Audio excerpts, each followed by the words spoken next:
প্রকাশ্যে আসার পর আরজিকর কাণ্ডে নিহত নির্যাতিতা চিকিৎসক তার মা রত্না দেবনাথ কি বললেন আপনাদের আমরা শোনালাম। গতকাল নাম প্রকাশ করেছিল বিজেপি পানিহাটি বিধানসভা কেন্দ্রে, তার নাম সামনে আসার পর গতকাল কি বলেছিলেন রত্না দেবনাথ দেখুন।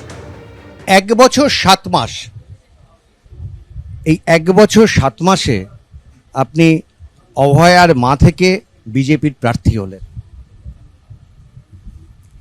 এই লড়াইটা অনেক যন্ত্রণার, অনেক কষ্টের, সেটা আমি ভাগ করতে পারি না কারো সঙ্গে। সেই রাতে আমার মেয়ের যে চিৎকারটা আমি শুনতে পাইনি, কিন্তু প্রতি রাতে সেই ধ্বনিটা আমার প্রতিধ্বনি হয়।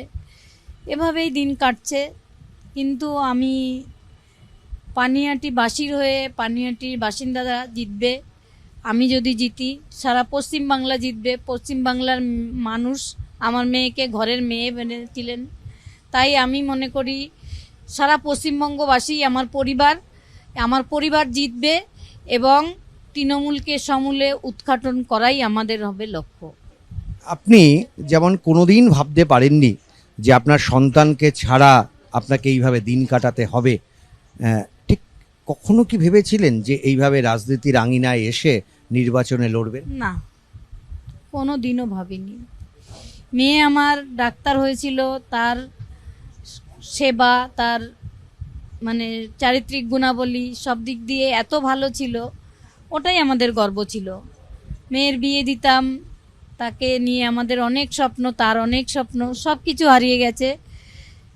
শুধু বেঁচেছিলাম মেয়ের ন্যায় বিচার, কিন্তু ন্যায় বিচার সেটা আমরা পাবই।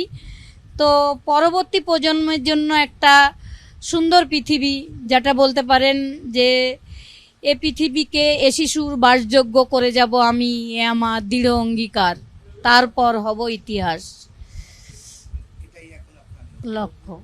এই যে আপনার বাড়িতে আজকে ঘর ভর্তি লোক, নিচে লোক ওপরে লোক, আপনার পাশে প্রচুর মানুষ দাঁড়িয়ে রয়েছেন, ঠিক একই রকমভাবে প্রচুর মানুষ রাস্তায় নেমেছিলেন 14 তারিখ রাতে, যা ইতিহাস তৈরি হয়েছে। 14 তারিখ রাতে কলকাতার মানুষ রাস্তায় নেমেছিলেন, গোটা রাজ্যের মানুষ, দেশের মানুষ, এমনকি বিশ্বের মানুষ দিনের পর দিন রাজ্যে গেছেন। কিন্তু আজকে যারা রয়েছেন তাদের একটা রাজনৈতিক রং আছে, সেদিন যারা নেমেছিলেন তাদের রাজনীতির কোনো রং ছিল না, মিলেমিশে গেছিল। সেই রংকে কি আবার পাবেন, নাকি এখন শুধু অবশ্যই পাবো। যারা সেদিন 9 তারিখ আমার মেয়েকে ঘরের মেয়ে মনে করেছিলেন এবং 14 তারিখ জাতি ধর্ম বর্ণ নির্বিশেষে আমার মেয়ের জন্য লড়াই করেছেন, আমি মনে করি এই পৃথিবীটাই সমস্ত আমার পরিবার। তাই সমস্ত আমার পরিবার আমার পাশে থাকবে এবং সর্বোপরি পানিহাটির বাসিন্দাদের জয় হবে এবং পশ্চিমবঙ্গবাসীর জয় হবে এই তৃণমূল সরকারকে উৎখাত করতে পারলে। সেদিন তৃণমূলেরও অনেক ঘরের মা বোনেরা তারাও রাস্তায় নেমেছিলেন, তাদের কাছে আপনার কি আবেদন থাকবে? তাদের কাছেও আবেদন থাকবে যে স্বচ্ছ একটা পরিবেশ, সুন্দর একটা স্বাভাবিক পরিবেশ, যেটাতে আগামী প্রজন্ম বেড়ে উঠতে পারে। নারী সুরক্ষা, নারী সম্মান। এখন যেমন কোনো একটা মেয়ে বাইরে থাকলে তার মায়ের যে চিন্তাটা ঘরে বসে হয়, এবং সেই 9 তারিখ আমাদের সাথে যেটা হয়েছিল সেটা যেন আরও কোনো বাবা মার সঙ্গে না হয়, সেই জন্যই আমার লড়াইতে আসা। অভয়া মঞ্চ যারা তৈরি করেছিলেন, বা যারা বিভিন্নভাবে সংগঠন তৈরি করে আপনাদের পাশে দাঁড়িয়েছিলেন বা এই আন্দোলনে নেতৃত্ব দিয়েছিলেন, তাদের সাথে আপনার কি সম্পর্ক হবে? সবার সঙ্গেই আমি ভালো সম্পর্ক রাখার চেষ্টা করব, কারণ আমরা তো কোনোদিন এত আন্দোলন দেখিনি। যেভাবে ওর মৃত্যুর পরে যে আন্দোলনটা হয়েছিল, কি ইস্টবেঙ্গল মোহনবাগান এক হয়ে স্লোগান দিচ্ছিল, এটা একটা অদ্ভুত ইতিহাস। 80 বছরের একজন মানুষ, সে নাকে অক্সিজেন নল লাগিয়ে উই ওয়ান্ট জাস্টিস করতে, ছোট্ট একটা 5 বছরের শিশুও রাস্তায় হেঁটেছিল উই ডিমান্ড জাস্টিস বলে। এই যে আমার মেয়ে যে শিখিয়ে দিয়ে গেছে মানুষকে উই ওয়ান্ট জাস্টিস, মানে আমরা আমাদের যে বিচারটা চাই, এটা মানুষ ভুলে গেছিল বলতে, সাহস করে বলতে পারতো না। আমার মেয়ে সেই সাহসটা, সেই চেতনাটা জাগিয়ে দিয়ে গেছে বলে আমার মনে হয়। তাই আমরা জিতব এবং এই তৃণমূলকে উৎখাত করব। ইস্টবেঙ্গল মোহনবাগান মহাবাগান সবাই এক হয়ে গেছিলেন, কিন্তু আপনি এখন হয় মোহনবাগান, নয়তো ইস্টবেঙ্গল, নয়তো মহাবাগান, কোনো একটা দলের সদস্য হয়ে গেলেন। ইস্টবেঙ্গল মোহনবাগান বা মোহনবাগান মহাবাগান কি আপনার সঙ্গে থাকবে? সবাই থাকবে আমার সঙ্গে, সবাই থাকবে। সিপিএম এর ওপরে আপনার কিছু রাগ আছে, কিছু অভিমান আছে, কিছু ক্ষোভ আছে, দুঃখ আছে, কেন? না, দুঃখটাই রাগও বেশি। নেই, রাগ ক্ষোভ কিছুই নয়, দুঃখটাই বেশি আছে। দুঃখটাই বেশি। কারণ এরা ইলেকশন ঘোষণা হওয়ার পর দিন থেকে আমাদেরকে একটা ফেসবুক পেজ আছে, সেখানে ট্যাগ করে সেই 9 তারিখের সেই ভিডিওটা, কষ্টদায়ক ওই দৃশ্যটা, তারা সেটা বুঝতে পারে না, তাদের মানসিকতা এমনই, সেজন্যই সেইটাই আমাদের দুঃখ ওদের উপর। ওরা আমাদের সঙ্গে দেখা করার চেষ্টা করেছিল, কিন্তু দেখা করতে দেয়নি সেদিন পুলিশ। তারপরে যখন আমরা টালা থানায় ছিলাম, আমার মেয়েকে গ্রিন করিডর করে বাড়িতে নিয়ে আসা হয়েছিল, তখন সেখানে টালা থানার সামনে সজলদা, অগ্নিমিত্রাদি, কৌস্তব সবাই ছিল, কিন্তু কেউ কিচ্ছু করতে পেরেছিল না সেদিন। মীনাক্ষীরাও ছিল, মীনাক্ষীরা না, টালা থানার সামনে ওরা ছিল না। কিন্তু মীনাক্ষী বা কলতান এরা কি আটকে ছিল গাড়ি? হ্যাঁ। সেটা আমরা পরবর্তীকালে ভিডিওতে আমরা দেখেছি। পানিহাটি দীর্ঘদিন ধরেই তৃণমূলের ঘাঁটি, শক্তিশালী ঘাঁটি।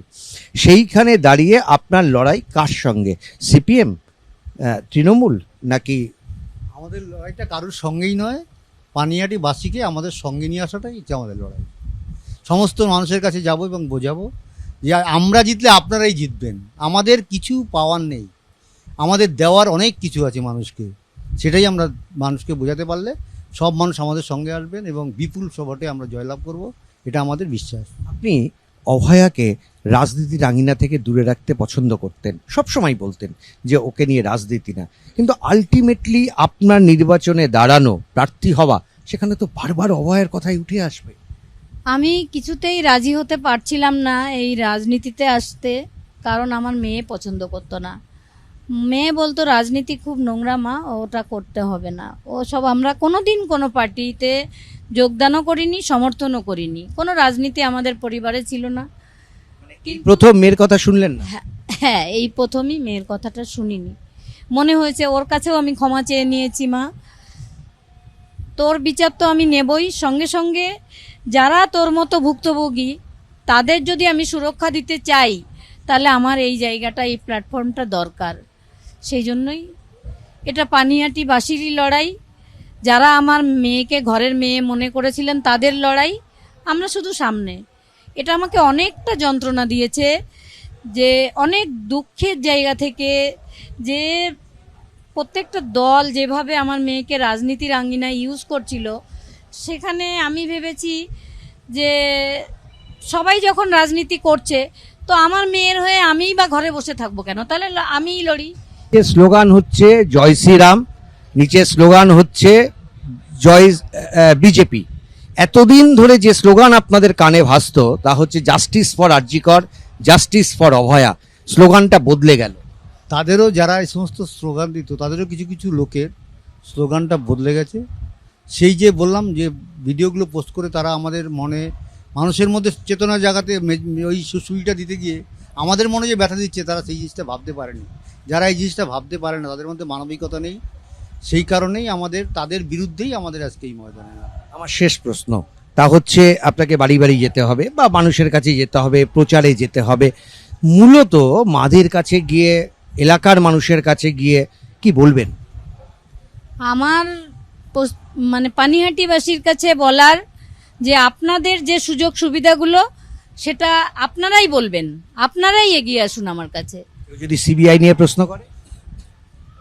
সিবিআই এর প্রশ্নের উত্তর আমাদের কাছে এখন অনেকটাই আছে, সিবিআই তুলে দিয়েছে আমাদের হাতে। আপনাদের একটা কথা বলে রাখি, খুব তাড়াতাড়ি এই প্রশ্নের, যে প্রশ্নটা আপনি করলেন তার জবাব খুব তাড়াতাড়ি আপনারা পাবেন বলে আমরা আশা করছি। যদি এটা নিয়ে কেউ বলে যে অনেক ক্ষোভ দেখিয়েছিলেন প্রধানমন্ত্রী, কেউ দেখা করেনি, সবাই দেখা করবেন। এখন ব্যাপারটা হচ্ছে একটা, আমরাও একটা গণ্ডির মধ্যে এখন চলে এসেছি।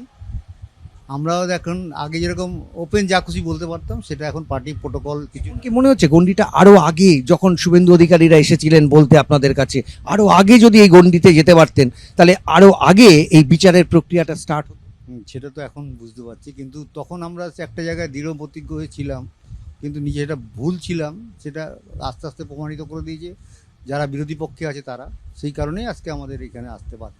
তবে আমি একটা কথা বলতে চাই, আপনাদের সংবাদ মাধ্যমকে অত্যন্ত ধন্যবাদ, কৃতজ্ঞতা, অন্তরের ভালোবাসা। আপনারা ছিলেন বলে আমাদের আজও আমরা মেরুদণ্ড সোজা রেখে দাঁড়াতে পেরেছি, এবং সারা বিশ্ববাসী, সারা পশ্চিমবঙ্গবাসী আমার মেয়েকে ঘরের মেয়ে মনে করেছিলেন। তারা প্লিজ, আমি কোনো অসম্মান তাদের করতে চাইনি। যদি আমার কোনো কথায় তারা কোনো ব্যথা পেয়ে থাকেন, আমাকে ক্ষমা করবেন। আমি আপনাদের সাথে আছি, আপনারাও আমাদের সাথে থাকবেন। আরও একবার প্রমাণ হলো রাজনৈতিক আঙিনায় না থাকলে বিচার হয় না। সেই কোশ্চেন উত্তর সময় দেবে। সময় বলবে সব। ব্যস্ততা চূড়ান্ত, এবার নেমে পড়তে হবে ভোট প্রচারে। গোটা পানিহাটি তো বটেই, গোটা রাজ্যের মানুষের লক্ষ্য থাকবে আগামী দিন অভয়ার মা, অভয়ার বাবা, অভয়ার পরিবার কিভাবে এই প্রচারটাকে তারা এগিয়ে নিয়ে যায়।